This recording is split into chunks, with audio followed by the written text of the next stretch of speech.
Na nga smart phone, no guys, no touchscreen yan. Ayan, no. Kapag kasi nagot nyo guys yung inyong cellphone, dahil naka may apps ito, no, meron siya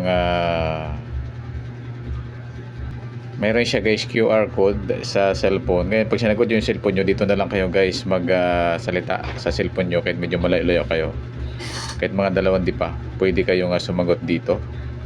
At kausap nyo na yung inyong kung sino pwedeng kausapin. Through messenger or call sa cellphone ninyo na may number. Yan. Yan guys. So diba, napakaganda guys. So, ayan, touchscreen na nga smart phone, no guys, no touchscreen yan. Ayan, no. Kapag kasi nagot nyo guys yung inyong cellphone, dahil naka may apps ito, no, meron siya guys QR code sa cellphone. Ngayon pag